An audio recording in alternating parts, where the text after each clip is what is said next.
L'actualité à la une ce soir, Ban Ki-moon appelle les Burkinabés à redoubler d'efforts pour prévenir le terrorisme et l'extrémisme violent. Le diplomate tunisien est arrivé ce soir dans la capitale burkinabé pour 2 jours de visite. Au programme, visite de terrain et rencontre avec les autorités. Des tas d'engins à l'entrée des commissariats, ce sont les images communes dans presque tous les sites qui accueillent les forces de sécurité au Burkina.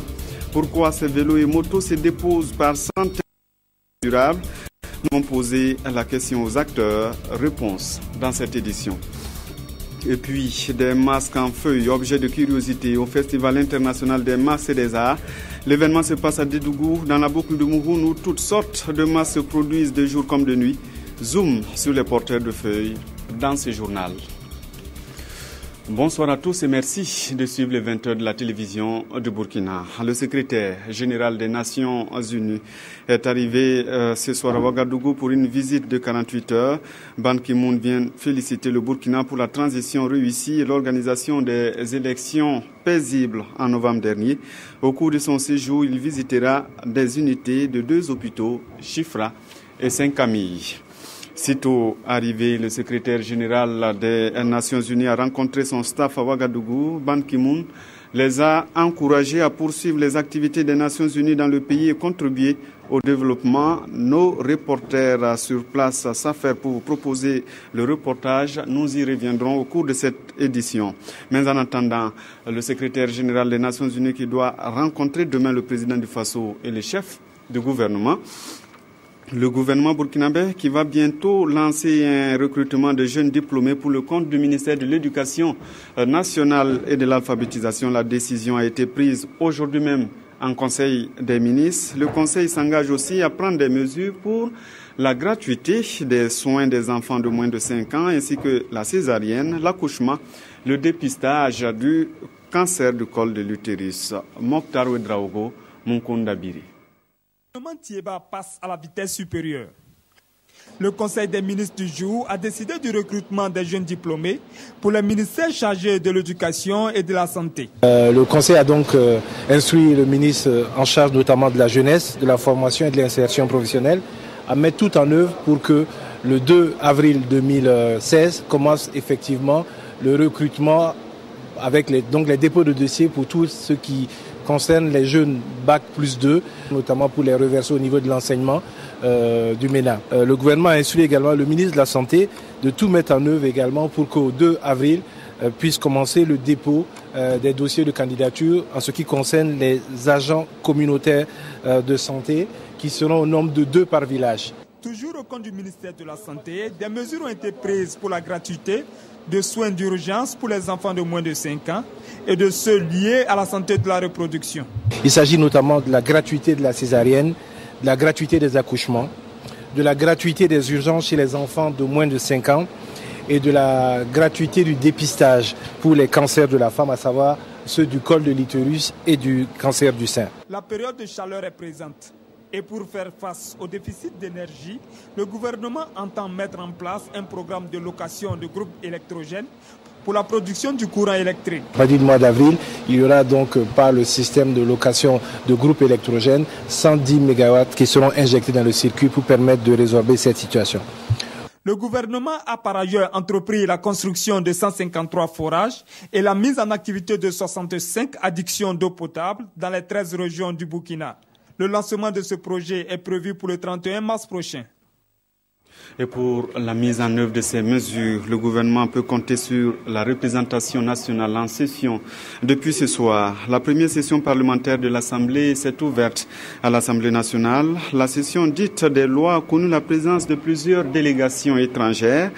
Le président Salif Diallo appelle l'ensemble des élus à travailler pour l'intérêt supérieur de la nation. Moussa Ouedraogo, Nyarkiteda. Après avoir fait le tour d'horizon de l'histoire politique du Burkina, de l'ère coloniale à celle post-coloniale, le président du Parlement burkinabé oriente son discours inaugural sur le toilettage des textes. Objectif: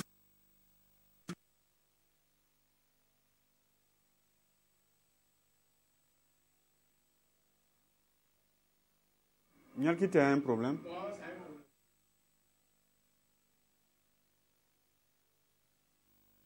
Et puis, toutes nos excuses donc pour l'interruption brutale de ce reportage. Je vous le disais tout à l'heure, sitôt arrivé, le secrétaire général des Nations Unies a rencontré son staff à Ouagadougou. Ban Ki-moon les a encouragés à poursuivre les activités des Nations Unies dans le pays et contribuer ainsi au développement. Il appelle les Burkinabés à serrer les rangs contre le terrorisme. Souleymane Sanou, Moumouni Soubega. Secrétaire général des Nations Unies à la rencontre du personnel de l'institution au Burkina. D'emblée, Ban Ki-moon a tenu à féliciter les travailleurs des Nations Unies pour le travail abattu pour l'atteinte des objectifs de l'ONU au Burkina. Un pays qui vient de loin après les turbulences politiques et les attaques terroristes du 15 janvier 2016. Au Burkina, 600 personnes travaillent pour le compte des Nations Unies. Et pour l'ensemble des travailleurs, la visite du secrétaire général des Nations Unies est pleine de symboles. C'est une très bonne chose pour notre pays. Nous avons eu des challenges qui sont énormes. Le peuple tout uni a pu relever ces challenges. Et il est là aussi pour la reconnaissance de ce qui a été fait, de ce qui a été engrangé en termes de droits humains, en termes de démocratie et en termes de développement. Nous sommes vraiment très heureux d'accueillir le secrétaire général de notre organisation pour la 3e fois. C'est vraiment une grande fierté pour nous, surtout qu'il est à la fin de son mandat et qu'il a beaucoup fait pour le monde entier, en particulier pour l'Afrique. Ban Ki-moon a également félicité les autorités et le peuple burkinabé pour la réussite des élections législatives et présidentielles, faisant du pays des hommes intègres un exemple de démocratie, a-t-il poursuivi. Au sujet de la lutte contre le terrorisme et l'extrémisme violent, le secrétaire général des Nations Unies dit préconiser la prévention à travers la création d'emplois pour les jeunes et la mutualisation des efforts au niveau régional et sous-régional. Avant de quitter ses collègues, Ban Ki-moon les a invités à œuvrer davantage aux côtés du peuple burkinabé pour relever les défis liés au développement durable, au changement climatique et à la sécurité alimentaire. Et parlant donc de l'insécurité, le sujet qui défraie la chronique aujourd'hui, c'est l'école Ouéogo, les groupes d'autodéfense qui se sont créés sans autorisation. Et le sujet en date, c'est l'affaire Col Ouéogo et catéchistes de Butioulou dans la Sicile. Ce sujet donc a trouvé un dénouement hier. Brahima Ouedraogo, séquestré et escroqué pour non-paiement des frais d'adhésion, est rentré dans ses fonds. Une réunion de crise entre Col Ouéogo a permis l'arrestation des fauteurs de troubles arrêtés et promis à la gendarmerie. Moussa Ouedraogo, Omar Zambré. Pour avoir refusé de payer 2500 francs CFA comme frais d'adhésion, un catéchiste est séquestré et se voit obligé de payer une rançon de 112 500 francs CFA pour sa liberté. Ce n'est pas là le scénario d'un film de fiction, mais plutôt une réalité. Une réalité vécue comme dans un cauchemar par le catéchiste Bernard Ouedraogo, résident à Butioulou. Et cette réunion de crise des chefs Kogloégo de Léo et Sapui ainsi que de la victime et de ses parents témoignent de la gravité de la situation.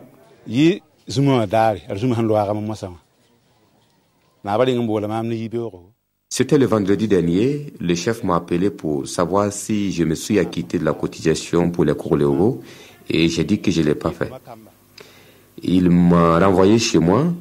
Aux alentours de 19h, les membres des Kogloégo ont pris d'assaut ma demeure, certains passant même par-dessus le mur avec des armes pour me tenir au respect. Ils m'ont demandé si j'avais payé les 2500 et j'ai dit non. Alors ils m'ont conduit de force chez le chef sans me laisser le temps de m'habiller. Une fois chez le chef, ils m'ont demandé de payer la somme de 112 500 francs pour ma liberté. Ils m'ont alors attaché et ils ont frappé ma femme quand elle a voulu intervenir. Elle a été blessée à la bouche. Les présumés auteurs, tous membres de la cellule Kogloégo de Butioulou, ont été mis aux arrêts et ligotés par leur père de Léo. Les chefs Kogloégo disent ne pas se reconnaître dans ces actes posés par la cellule de Butioulou. Ce qu'ils ont fait, ça, c'est qu'on a attaché. Donc eux aussi, ils doivent payer l'amende. L'amende qu'ils ont fait, que le Kassamba a payé là, eux aussi, ils doivent payer l'amende nous donner. Parce que ce qu'ils ont fait là, c'est pas bon. Les 112 500 francs CFA payés comme rançon ont été déboursés par la communauté catholique de Léo. L'église catholique de la localité, à travers son responsable, a saisi le procureur. Forcer le catéchiste à payer, ça ne convient pas. Et en allant le prendre comme ça de force, comme un voleur, alors qu'il a des autorités, nous répondons. C'est nous qui l'avons mis là-bas. En tant que responsables, nous avons agi ainsi. En le ligotant, ils ont mis honte à toute l'institution catholique, l'Église. Voilà. Et en prenant l'argent, les 112 000 francs, pourquoi? En attendant des solutions administratives, cette réunion de crise a pour but de laver l'honneur des Kogloego selon les organisateurs, mais est aussi un moyen de règlement à l'amiable. Bernard Ouedraogo, quant à lui, a reçu devant l'Assemblée les 112 500 francs.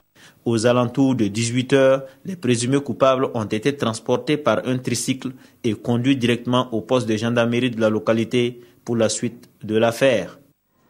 Les magistrats qui demandent le démantèlement de ces groupes d'autodéfense étaient de retour au travail aujourd'hui après une semaine de grève. Ils réclament selon eux la mise en œuvre des recommandations des États généraux de la justice et l'amélioration de leurs conditions de vie et de travail. Dans les juridictions de Bobo-Dioulasso, nos équipes ont pu voir la reprise des activités ce matin. Karim Ilboudo, Karim Sissé. Les activités judiciaires reprennent timidement à Bobo-Dioulasso après le mot d'ordre de grève de la centrale syndicale des magistrats. En tout cas, nous sommes là pour reprendre, mais il faut dire que la motivation, c'est ce qu'il faut attendre, parce que nous sommes très démotivés, parce que nous nous attendions en tout cas à ce qu'on nous réponde favorablement. Adama Sanou dit être là depuis ce matin pour l'établissement des casiers judiciaires, mais jusqu'à présent, il patiente. Nous sommes venus ici depuis à 10 heures, nous sommes là. Bon, on ne voyait pas personne d'abord. Quand nous sommes là, bon, ils sont en réunion. Parce que quand on soit allé faire nos affaires, quand on doit faire les dossiers, bon, quand on vient là-dessus, on dit que bon, ils sont en grève. Bon, on ne sait même pas où vraiment on va aller maintenant. Au tribunal du commerce de Bobo-Dioulasso, le service a effectivement repris. Nous avons repris le travail ce matin pour que le peuple sache que nous n'avons rien contre le peuple. La justice, c'est une justice de peuple. Moi-même, je suis descendu d'une audience ce matin. J'ai tenu une audience. C'est pour dire que nous n'avons rien contre le peuple. Tout ce que nous revendiquons, c'est ce que nous estimons nécessaire pour rendre la justice plus indépendante. De l'avis des uns et des autres, la lutte continue, car il faut appliquer les recommandations issues des États généraux de la justice. C'est à ce prix que le renouveau de la justice tant prôné sera une réalité au Burkina Faso, ont-ils ajouté. C'est le décor commun des commissariats, les engins stockés par centaines. À Boulmiougou, comme au commissariat central de Ouagadougou, ces dépôts constituent un casse-tête. Les responsables plaident tous pour la construction des magasins de stockage et l'organisation de la vente aux enchères qui pourrait rapporter, selon eux, des milliards à l'État burkinabé. Issa Kafando, Zalissa Samfou. Des motocyclettes, des vélos recouverts de poussière, envahi par des herbes souvent rongées par la rouille. Voici l'un des décors constitutifs du commissariat central de police de Ouagadougou. Difficile de dire combien d'années ces engins ont passé ici. Autre commissariat, même décor. Celui de Boulmiougou, où l'espace dédié au stockage des vélos et motos saisis par la police représente les 60% de la superficie totale du commissariat. Ici même, au commissariat central, l'endroit où ces engins sont entreposés, les éléments eux-mêmes ils ont des difficultés pour garer leurs engins. Ensuite, on a le problème sécuritaire, puisque bon, il y a des engins qui sont ici qui datent de plus de 10 ans. Chaque jour que Dieu fait, bon, la nuit, on nous signale qu'il y a un serpent qui est sorti ici, en tout cas un animal dangereux qui est apparu ici, et ça met en insécurité ceux qui sont là, qui sont chargés de la garde même du commissariat. Chaque engin ici raconte une histoire qui l'a éloigné de son propriétaire. Vol, accident, opération de contrôle, saisine. Bref, aucun engin n'a atterri ici par hasard. Et pour diverses raisons, la rétrocession au propriétaire devient presque impossible. Il y en a qui peuvent venir, mais ils ne sauront pas que c'est leurs engins qui sont là, puisque les numéros sont falsifiés, il y a des numéros qui sont tapés. Et encore même, il y en a où les délinquants, ils ont changé les capots. Quand par exemple vous portez la plainte pour vol d'une moto Krypton, il se trouve que la moto est là, mais on l'a habillé, on a changé les capots, on a mis les capots d'une nano.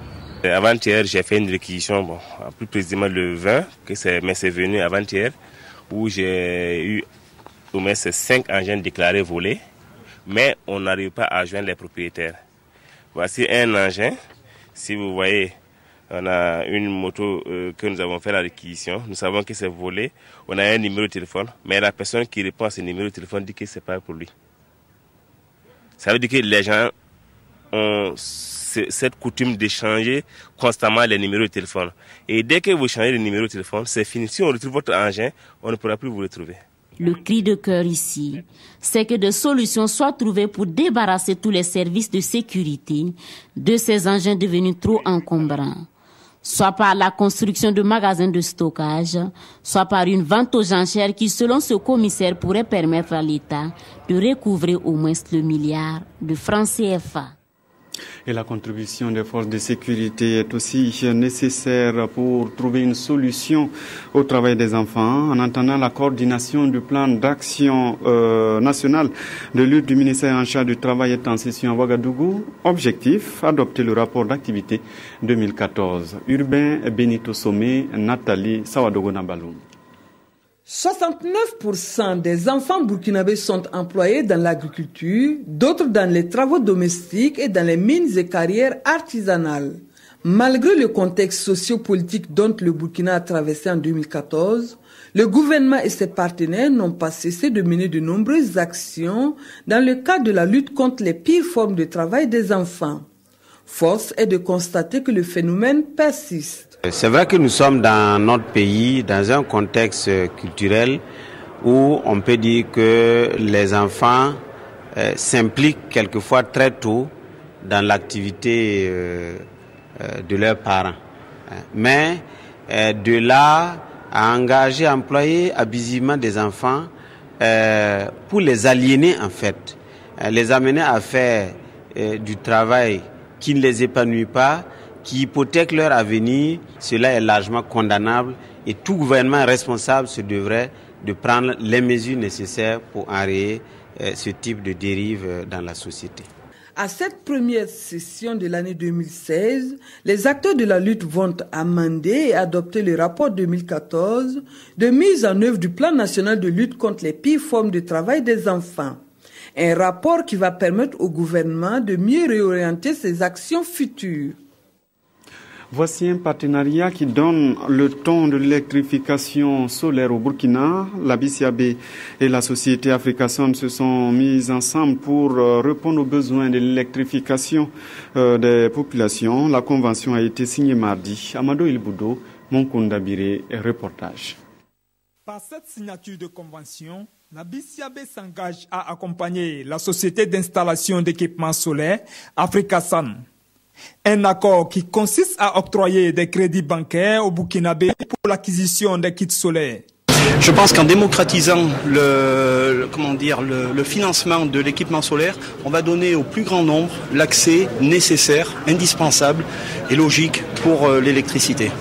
Grâce à des efforts que la société BTI a fait elle-même, nous avons pu descendre le taux à 4%. Il faudrait juste pour cela s'adresser à une des agences de la BCA et en partenariat avec notre partenaire Son Africa pour le matériel, et nous procédons de façon assez simplifiée à la mise en place d'un crédit destiné à cet achat de matériel. Et témoin de cette signature, le ministre de l'Énergie, des Mines et des Carrières loue l'initiative. Pour lui, seule l'optimisation de l'énergie solaire est à même de répondre de façon durable aux besoins énergétiques du Burkina. Cette convention va en étroite ligne avec le programme d'installation solaire dans la ménage que nous avons initié.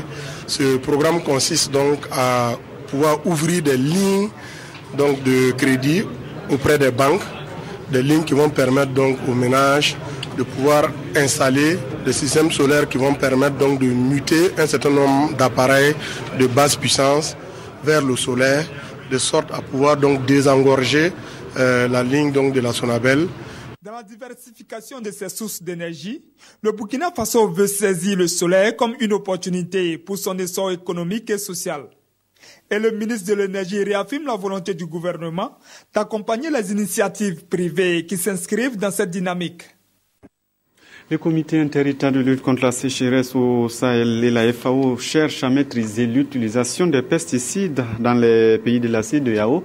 et de l'UEMOA. Les deux institutions en ont profité pour lancer un projet de lutte contre les ravageurs et améliorer la gestion des pesticides.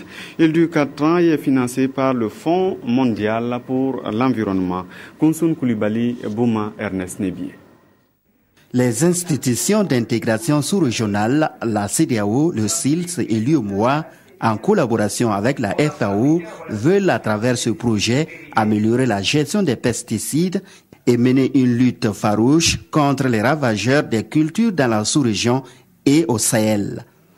D'un coût d'environ 42 milliards de francs CFA, sa mise en œuvre sur le terrain débutera dès la fin de cet atelier de 72 heures.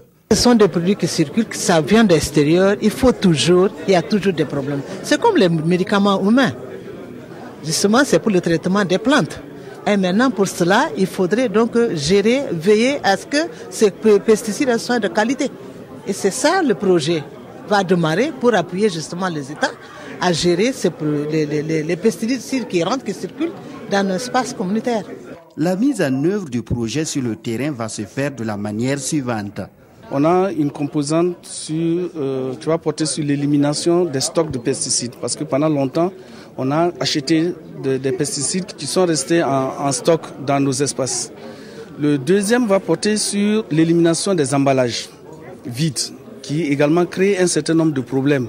La troisième composante est sur le renforcement des capacités des États à gérer les pesticides. L'intervention du projet va également contribuer à la sécurité alimentaire dans les pays concernés. Voilà qui devrait un temps soit régler les questions climatiques et pourquoi pas améliorer la production et les problèmes de nutrition. Une nouvelle politique est en élaboration. Le document qui doit être validé va permettre de réduire de façon drastique la prévalence de la malnutrition au Burkina. Yacouba Gamine, Estelle Judith Assogba. La nouvelle politique nationale de nutrition à révision à Ouagadougou. L'ancienne avait été élaborée par le ministère de la Santé en 2007. Aujourd'hui, elle ne cadre plus avec les réalités du moment. Il y a des secteurs spécifiques comme la santé qui interviennent dans la lutte contre la malnutrition, mais il y a aussi des secteurs sensibles comme l'agriculture, comme l'eau, comme l'hygiène, comme l'éducation, comme la promotion de la femme, qui sont des secteurs sensibles et qui sont fondamentaux à prendre en compte si on veut être efficace dans la lutte contre la malnutrition, notamment cette forme chronique. Selon le secrétaire général de la Santé, la situation de la malnutrition est actuellement sous contrôle. Vous avez la malnutrition aiguë globale qui va intégrer tout ce qu'on a comme malnutrition aiguë sévère et malnutrition aiguë modérée, dont la prévalence tourne autour de 10%. C'est vrai que là, on a connu de bons résultats avec l'appui des différents partenaires techniques et financiers. Et vous avez la malnutrition chronique, le retard de croissance, dont la prévalence tourne autour de 30%. Là aussi, le Burkina a connu en fait beaucoup de progrès ces dernières années. Les résultats sont prometteurs parce que les partenaires techniques et financiers nous accompagnent et parce que aussi et surtout au niveau du gouvernement, on a fait de la lutte contre la malnutrition un domaine prioritaire. La forme la plus fréquente est la malnutrition chronique. Le Burkina Faso s'est engagé à réduire la prévalence de cette forme de malnutrition de 40% d'ici à 2025. L'adoption de cette nouvelle politique nationale de nutrition va certainement permettre d'atteindre cet objectif. Et compromis, retour sur la première session parlementaire de l'année qui s'est ouverte ce soir même à l'Assemblée nationale. La session dite des lois a connu la présence de plusieurs délégations étrangères et le président Salif Diallo à l'ouverture a appelé l'ensemble des élus à travailler pour l'intérêt supérieur de la nation. Moussa Ouedraogo, Nyarkiteda. Après avoir fait le tour d'horizon de l'histoire politique du Burkina, de l'ère coloniale à celle post-coloniale, le président du Parlement burkinabé oriente son discours inaugural sur le toilettage des textes. Objectif, asseoir les bases solides d'une économie en phase avec le marché et porteur de richesse et d'emploi dans un environnement de justice sociale et d'équité pour tous. Pour cela, il faut réviser la Constitution. Une nouvelle Constitution sort d'une 5e République qui promet résolument l'état de droit, la bonne gouvernance et qui autorise plus que jamais les dérives que nous avons connues. Dans cette perspective, le Parlement sera très attentif à ce que le Constituant fera dans le sens de la séparation des pouvoirs, principe fondamental des démocraties.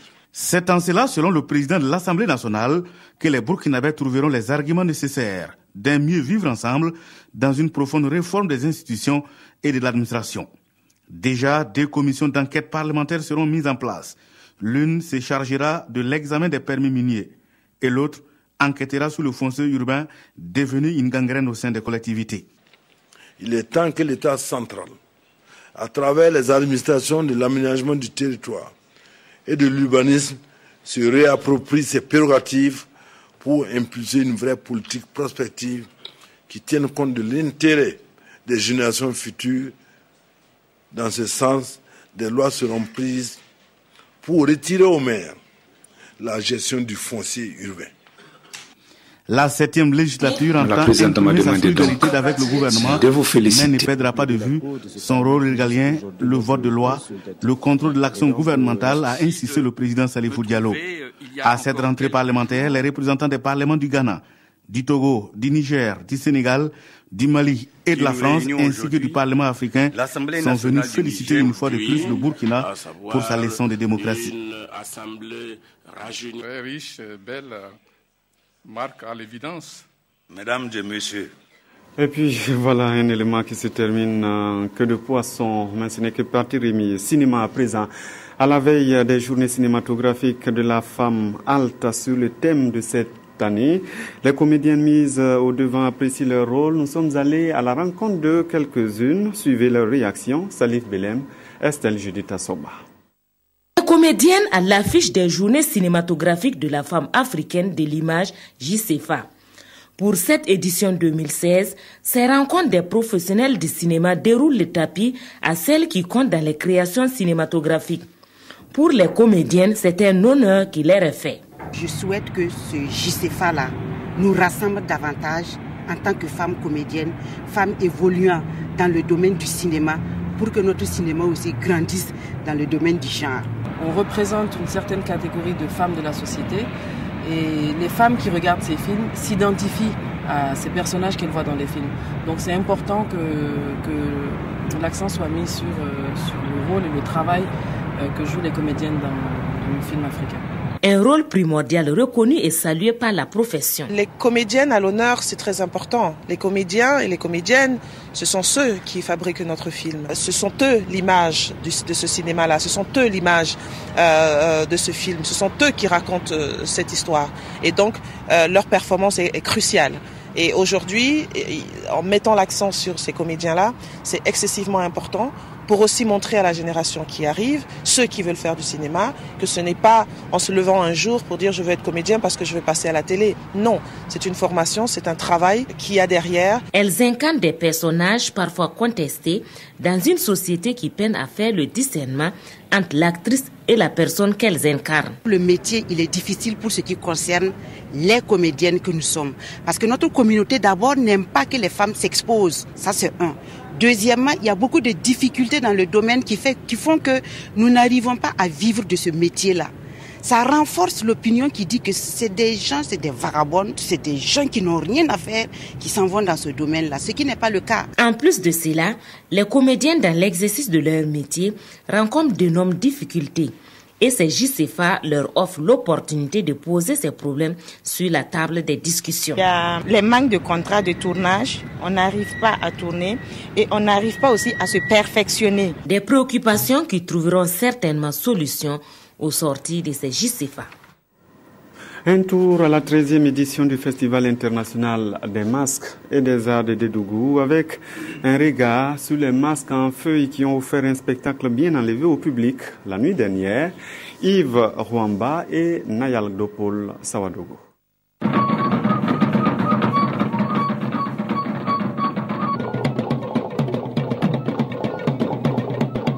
en feuilles, ces masques viennent de plusieurs localités.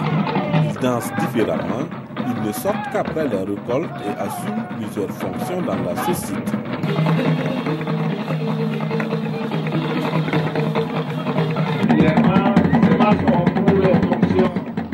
Dans notre tradition, dans ce sont nos anciens aussi qui ont vu ça.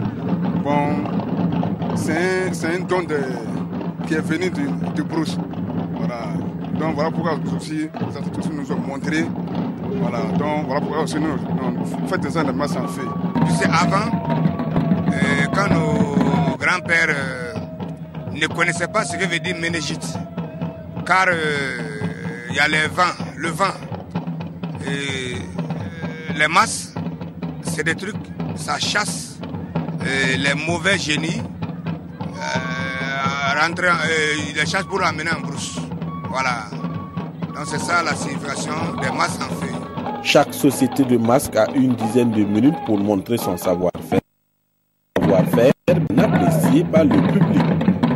Je suis heureuse de voir le festival. Très intéressant, très joli, très beau. C'est très bien, on remarque qu'il y a beaucoup de masques et puis on les apprécie très bien. On n'avait jamais vu ça, donc c'est ma première fois de voir, donc on s'apprécie très bien. Les spectacles de masques sont variés, ils sont regroupés selon leur typologie et leurs fonctions dans la société. Et puis, le point des incendies et l'arrivée du diplomate onusien, secrétaire général des Nations Unies, Ban Ki-moon, font la une des quotidiens du jour. La revue de presse est signée de Aimé Solange Guigma. Incendie répétitif des marchés hier, Simon Compaoré lève un coin du mystère, titre aujourd'hui au Faso. Notre temps indique que sur 23 cas recensés, ou plutôt 21 selon les dernières nouvelles du Faso, 11 sont liés à des interventions humaines et 11 autres à un dysfonctionnement électrique, poursuit Sidoya. Pendant ce temps, on apprend dans les colonnes du pays un autre incendie, cette fois-ci dans un hôtel à Bobo-Dioulasso. Au constat, il n'y a pas eu de perte en vie humaine, mais seulement des dégâts matériels. Les quotidiens du jour nous informent également sur l'arrivée du diplomate onusien au Burkina Faso. Ainsi lit-on à la une de DNF, Ban Ki-moon attendu ce soir à Ouagadougou. Son arrivée est prévue pour 17h30 selon le journal de tous les Burkinabés. Par cette visite, le secrétaire général des Nations Unies voudrait féliciter le président du Faso et le peuple du Burkina pour la gestion réussie de la transition et l'organisation d'élections paisibles et démocratiques, précise notre temps. Un détour qui vaut son pesant de symboles, estime le pays. Pour le journal, cette visite, après celle d'autres personnalités, comme le Premier ministre français Manuel Valls, devrait contribuer à replacer le Burkina Faso sur la scène internationale et remettre en confiance l'ensemble des partenaires techniques et financiers. On s'arrête là pour aujourd'hui. Prochain rendez-vous avec l'actualité tout à l'heure à 22h15 avec Draman Dadia.